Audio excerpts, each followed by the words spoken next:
by these funds because it is much more efficient, it is much more versatile. And when we talk about finance and lending, Madam Speaker, we need to look at this matter broadly, and especially even specifically by giving these three funds even more weight and more role. Because in Kenya, we in many cases rely on the traditional sources of finance. That is, you go to the bank, you get credit. You go to Women Enterprise Fund, and especially when you can show the ability to pay, you are given credit. But we need to explore and even give these three funds the ability to be versatile, to be able to explore something called private equity. Madam Speaker, across the world, another big source of finance is private equity, where monies are invested in going concerns, and the funds or the people who avail the money, they are given stakes in these enterprises. The other one is VC, Madam Speaker. VC that gives money, and especially to ideas, incubating ideas into becoming real businesses. Madam Speaker, I say so because the economy of the world is gravitating towards modernity, and we cannot afford to remain in the slumberland of the yesteryear's businesses and yesteryear's modes of finance. Madam Speaker, majority of the big companies in the world actually got their money from VC, from PE, and not necessarily in the traditional manner of getting finance. If you go to a country like Nigeria, Madam Speaker, by drawing into those kinds of finance, there are like 3 unicorns. That is startups that are valued more than $1 billion. Startups that are valued more than Tier 1 banks in Kenya, Madam Speaker. And these are startups because they are able, Madam Speaker, to draw money and to draw finances from people who would later get a stake in those companies, Madam Speaker, and therefore they become into the same business together. As I wind up, Madam Speaker,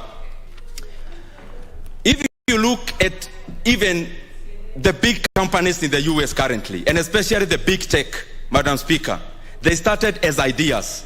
But within that idea setup, they got people who... Very well. As usual, members have already communicated and said that you need to plan for your 5 minutes. The member for Masinga, the Honorable Mwalimbidi, you have the floor. Thank you, Madam Speaker. I rise to support the committee for the findings that they found that it was not possible to amalgamate these funds together and put them in the Biashara Bank. The reason being that if I look at my constituency, the ladies that sell tomatoes and the vegetables, they have no bank accounts, and they borrow this money, and straight away they run to the market to buy their products so that they can be able to sell. But if you put them in a bank, the bureaucracy in the banks are the ones we know, that you are told to bring registration certificates, you are told to bring practicing certificates and licenses, and those people who were meant to benefit from these funds do not have those things. So we will have killed the whole idea that was meant to help that mama mboga who is selling those vegetables in the kiosks and in the markets. So I think we are going back to maybe where we came from, because looking at the idea is that those who came up with the idea of forming those funds must have found that there is a gap that is being left of some people. There is a group of people who are unbankable and are not be able to access finances because they have no security, no identity, no certificates, nothing. But they are Kenyans who need to be grown up, especially so that they can have something to educate their children, to have something to eat in their homes. And therefore, that idea was a very good idea. But if we take it back again to the banks, then we will have killed them, and they will have nothing to do. Even the markets that were built by the CDF initially will have to be closed, because those women rely on these funds.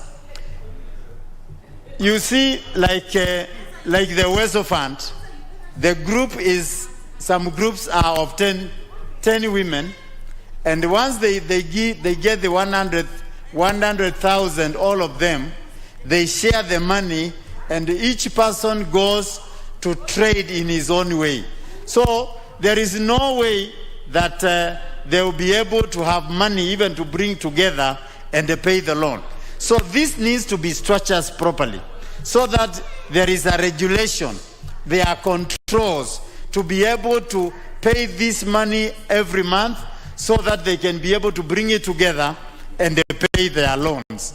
Otherwise, this is like free money, because it has no interest, especially the Weso Fund has no interest. But the other thing is that there are some people who have been telling them, this is government money, once you get it, you don't need to pay.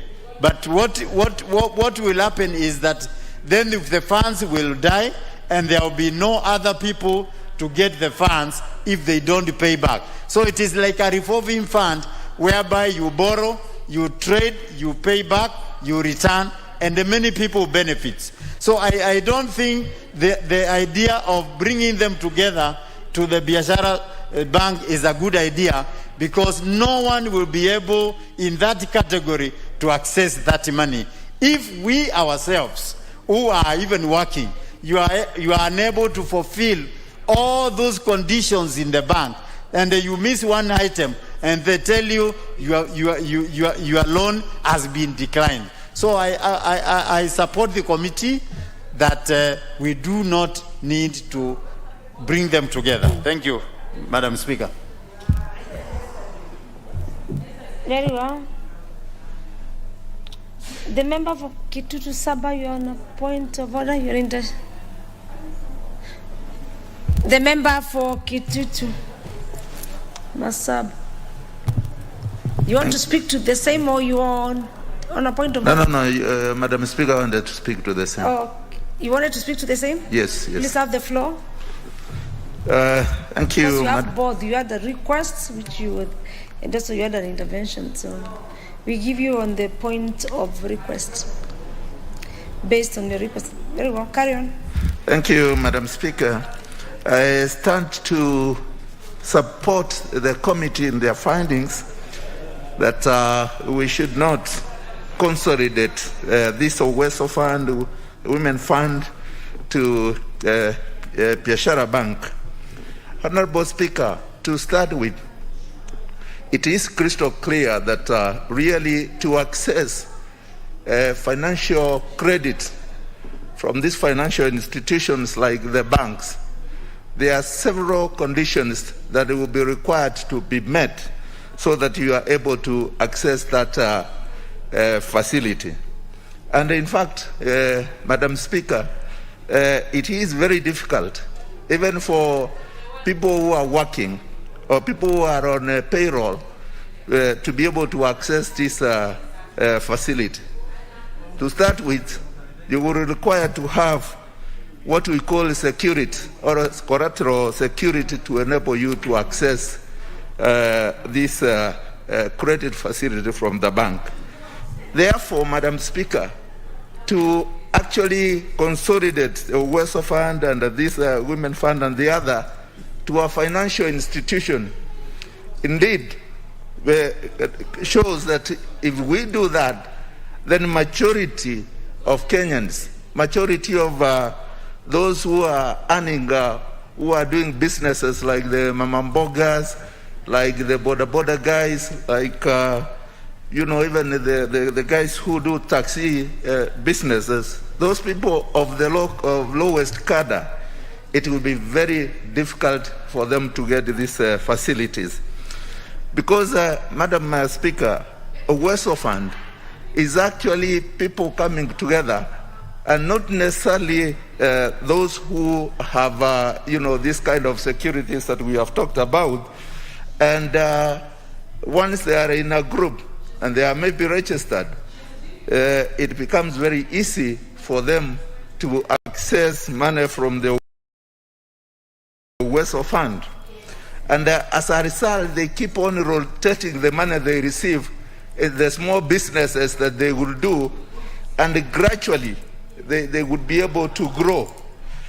Madam Speaker, once they are consolidated and they know that at the end of the day, for example, if they have been given, let's say 50,000, 100,000, they are obligated to pay back. I mean that the money will keep on circulating, the money will keep on going round, and at the end of the day, they will pay back and go for even a higher credit facility. That would actually grow this low cadre of our society, and therefore it will be very easy for us to also assist them in their businesses. Madam Speaker, when you actually therefore look at the banks, as I have said, when you require security, you require property, you require guarantors, that bureaucratic process, it would not assist the ordinary mwananchi, whom the Weso Fund and the Women Fund and these other funds that are not strictly, requiring the very many conditions would be able to thrive.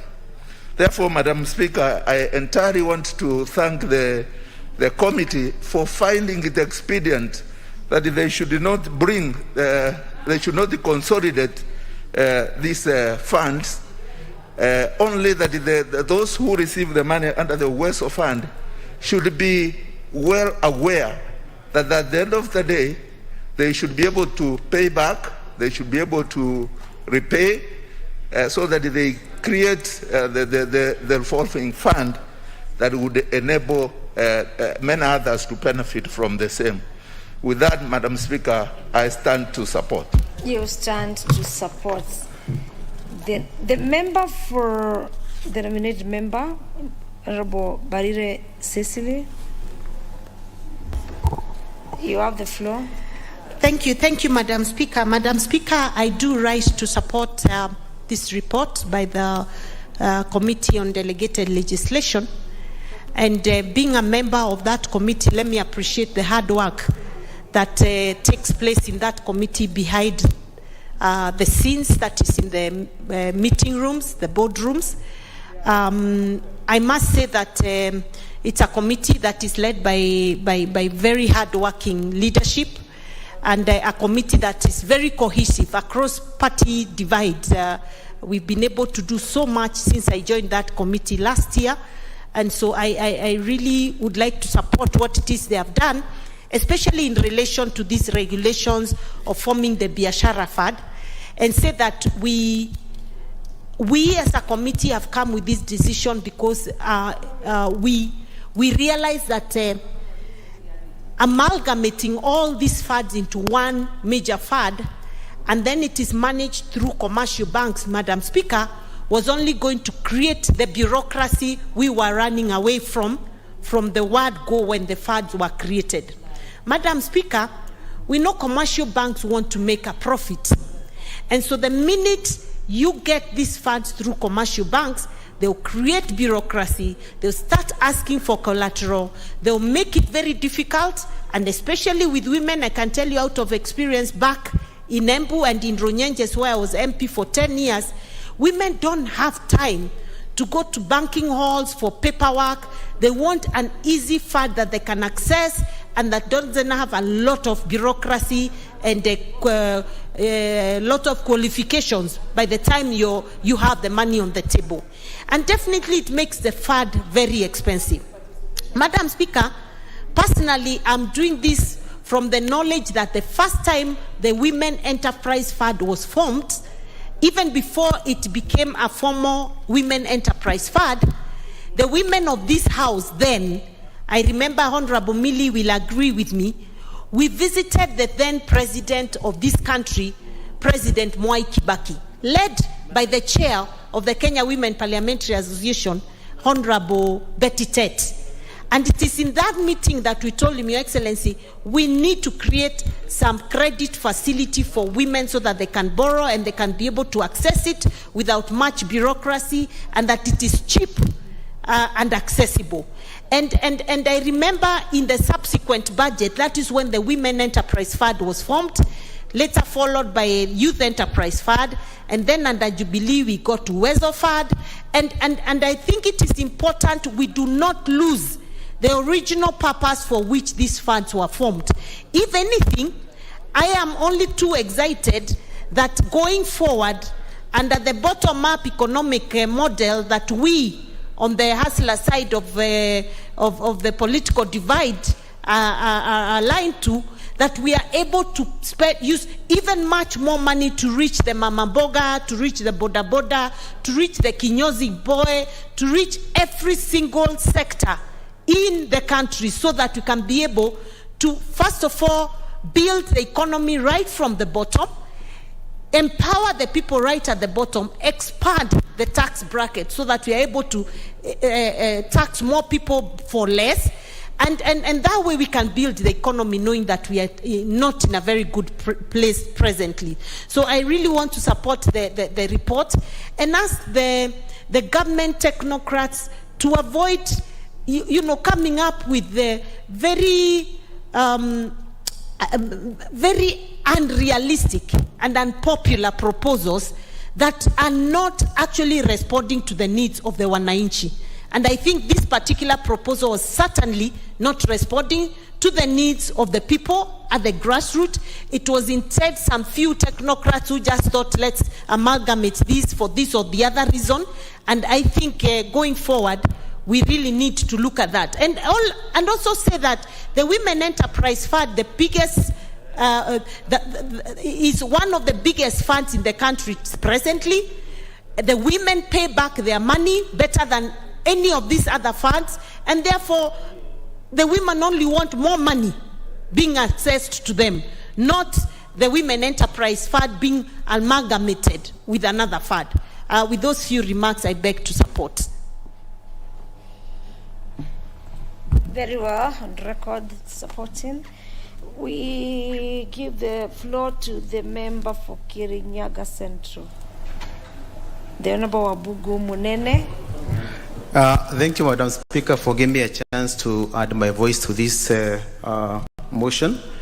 From the onset, I want to say that I vehemently support this motion, and for obvious reason that even basically these Biashara Fund regulations were meant to collapse 3 existing funds: Youth Fund, Weso Fund, and Women Enterprise Fund. And there was argument that it was necessary to collapse them so that they can be managed efficiently. But we know that Women Enterprise Fund, since its inception, has been managed very efficiently, and you cannot punish it because maybe Weso and Youth Fund have not been efficiently managed. The best thing is to ensure that also Youth Fund and Weso Fund are brought at the level which is sufficient. But most importantly, as a committee, and I'm a member of that committee, we looked at what our mandate is, and the most important one was public participation, enough consultation, and it came out very clearly that there was no enough public participation because of the impact. The impact of these regulations required quite a very extensive consultation to the affected people, especially the women, the youth, and the Weso. So on that account alone, we were forced, as it is, to annul because not proper and efficient and sufficient. Honorable Member for Kirinyaga, I wish Yes, to disrupt you a bit. Or members, I've noticed that members are not wearing or putting on your masks. It's really a very critical time for us to be safe. You know, even from here tomorrow, you're going to the constituency and elsewhere, you'll be back. Please let us wear our masks. Yes, Honorable Member, please carry on. The member for Kirinyaga. Thank you, Madam Speaker. I think I was assuming a safe distance. So what I was saying, Madam Speaker, is that there was clearly... For this matter, I was not referring to you. I was not referring to you only. I understand. It is for the members. I'm guided, Madam Speaker. Thank you. Without enough or sufficient public participation, the committee did not have any option than to annul these regulations. And also, there was no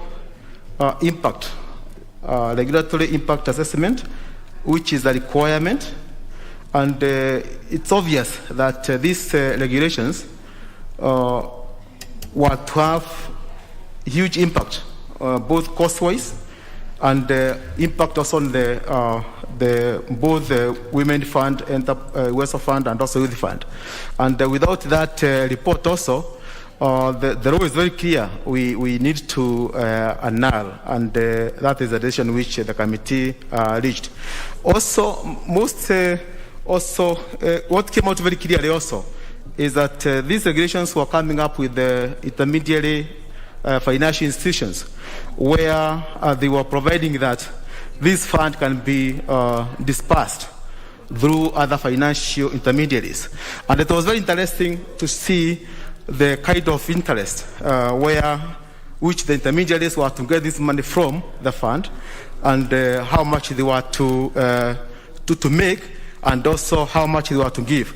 And bringing these all funds together was to making a very monolithic and huge financial institutions, which I think is not the intention, or it is not the intention of the existing arrangements, because these funds are supposed to reach very easily to the consumers. And Madam Speaker, there was also an issue of these regulations were coming up with creating some offenses without corresponding penalties. Which is also offend the law. So it's.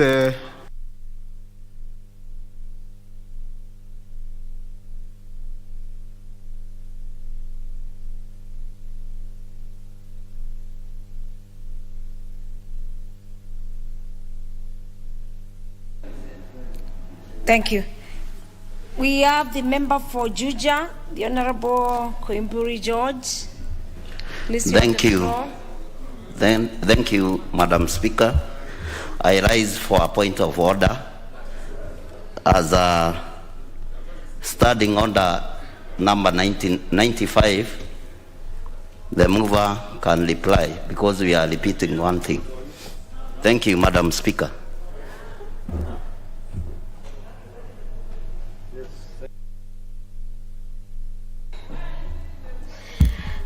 Very well. The member for Juja constituency is right to stand on standing order number 95 to call upon the mover to reply. Members, for the House to make a decision, I'll put the question. Honourable members, may the mover be called upon to reply. As many as of this opinion say aye. Aye. And as many as of a contrary opinion say nay. Nay. The ayes have it.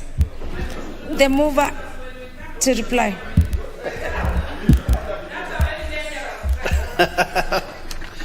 Madam Speaker, thank you very much. Madam Speaker, I want to appreciate the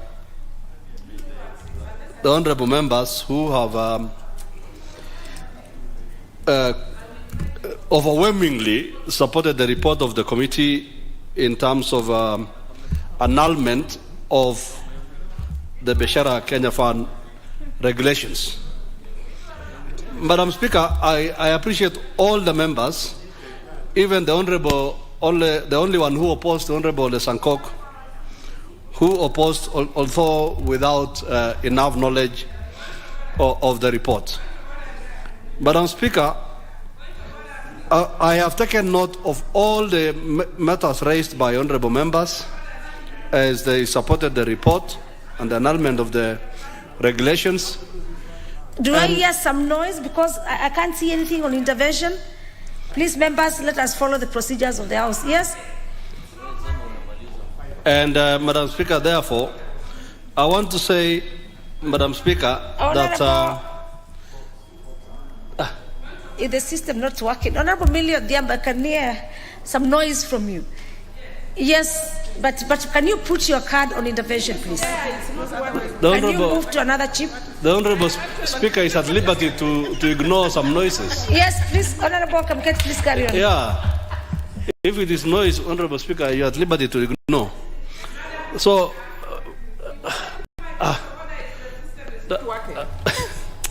what's wrong with this lady? No, you cannot tell me what's wrong with me. Honorable Kamket, carry on. Yeah. So after hearing from her, we'll just ensure that. So, Madam Speaker. Yes. Madam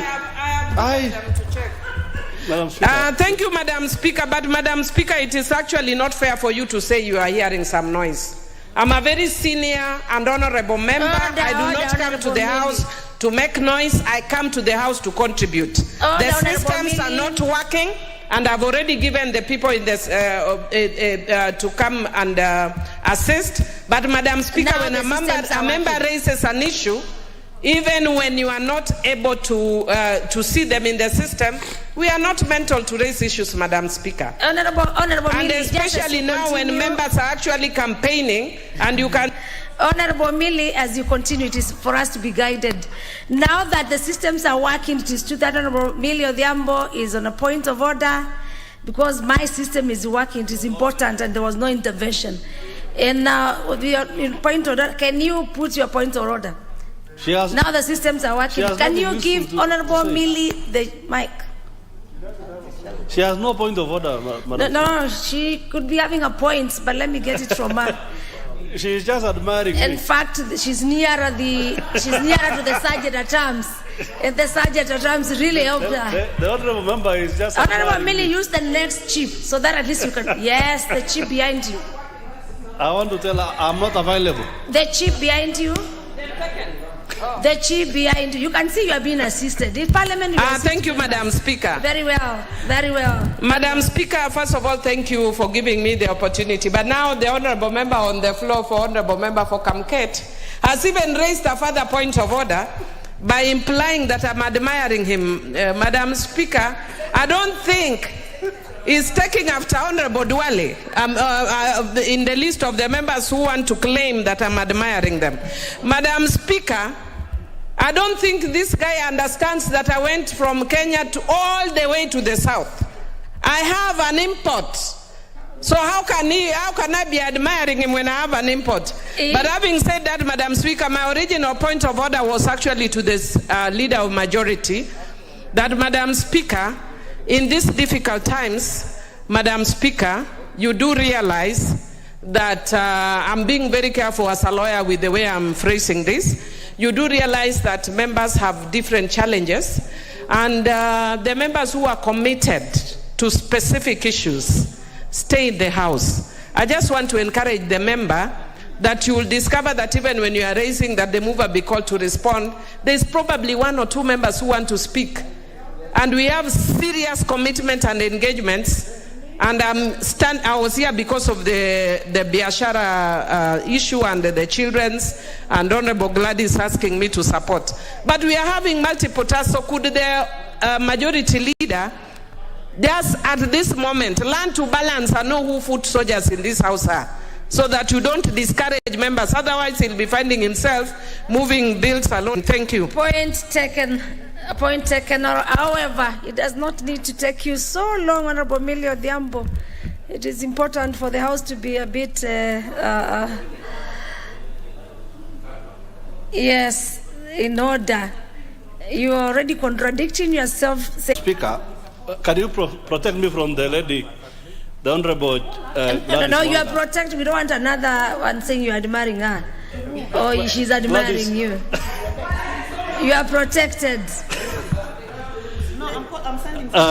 Please. Yes, carry on. Just carry on. You are protected, Honorable. Thank you. I do not know what's up with the ladies. Gladys Wanga the ladies are all over me today. I do not know why. She's consulting. Affirmative action, which was the original intention of these funds, cannot mix with biashara.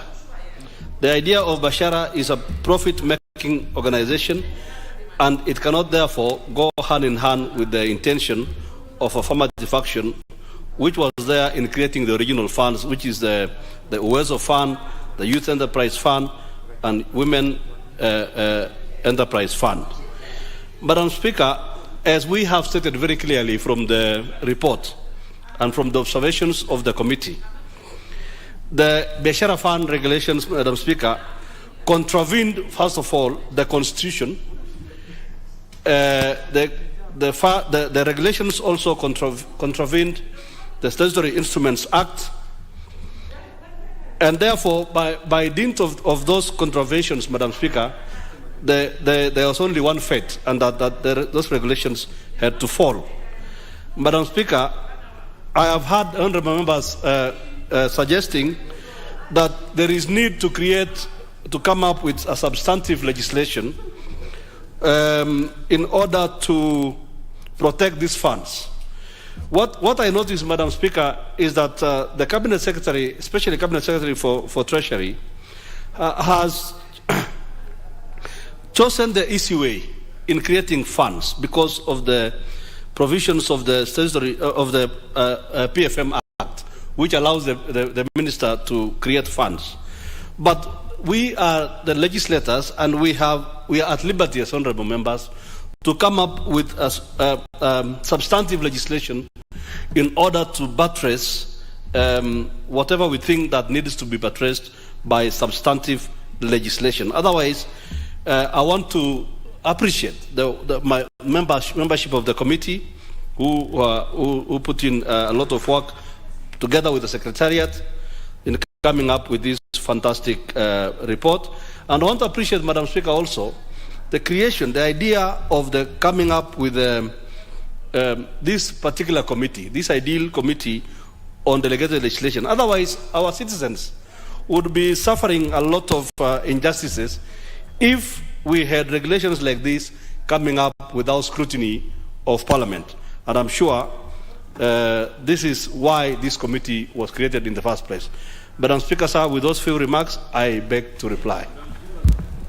Yes, you know, this Parliament before it used to have a different mission. Honorable, call me Madam Speaker, sir. I still appreciate the sir part of it. Very well, with the member having replied to the motion number 11 on reports on annulment of the Public Finance Management, Biashara Kenya Fund, Regulations 2021 and other related regulations. Members, I want to order that question on the same to be deferred. Next order. Order number 12, motion. Report on annulment of the Fibre crops regulations 2020. Can we have the chairperson committee on delegated legislation to move the report on motion number 12? Thank you. Yes, thank you, Madam Speaker. Madam Speaker, sir, Madam Speaker, sorry.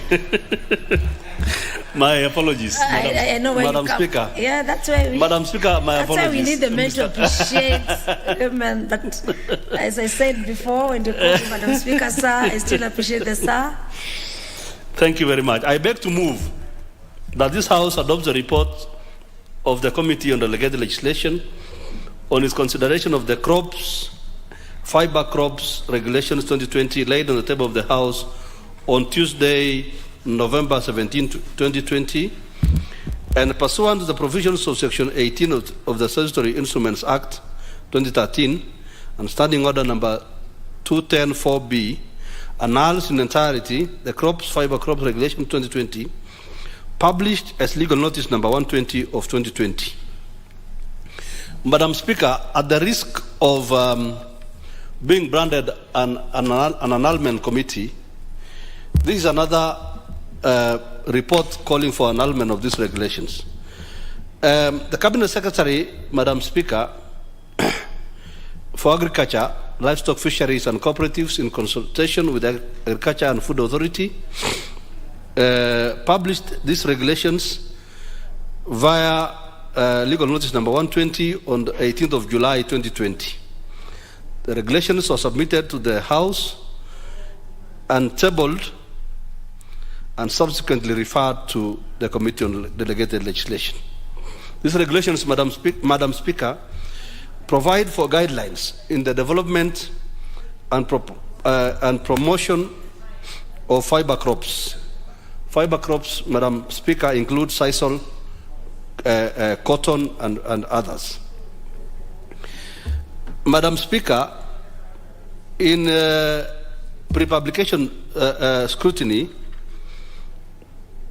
pursuant to Section 16 of the Statutory Instruments Act 2013, the committee held pre-publication consultations with the Regulation Making Authority and also post-publication scrutiny with the same authority. Madam Speaker, as stated earlier, the purpose of these regulations provide for application, processing, procedures and forms for fibre crops by setting procedures and conditions for registration, licensing of dealers of fibre crops, as well as issuance of licenses, among others. These regulations furthermore seek to consolidate the regulations that relate to sisal and cotton, which were previously regulated by different regulations. The ministry indicated that the regulations were to protect consumers in fibre crops industry through setting the standards for fair trading and marketing in fibre crops and fibre products in Kenya. Madam Speaker, in our observations after those consultations, having examined, Madam Speaker, the Fibre Crops regulations against the Constitution, the Interpretation and General Provisions Act, the Statutory Instruments Act, we came up with the following observations. Number one, on the matter of statutory timelines, the regulations were published in the Gazette on 18th of July 2020, submitted on 5th of August 2020, and laid on the table of the House on the same day, being within the requisite statutory timelines under Section 11 of the Act. On the matter of consultation and public participation, Section 5 of the Statutory Instruments Act, Madam Speaker, the Regulation Making Authority attached copies of stakeholder forums held between themselves and stakeholders in the sisal and cotton industry. This included Lower Eastern Forum, estates and marketing agents and sisal fiber processors, the Coast Forum, Lower Nyanza, Kenya Plant Health Inspection Service, Pest Control Products Board, National Biosafety Authority, among others. But, however, most of the committee observed, Madam Speaker, that most of the engagement forums were conducted in 2014.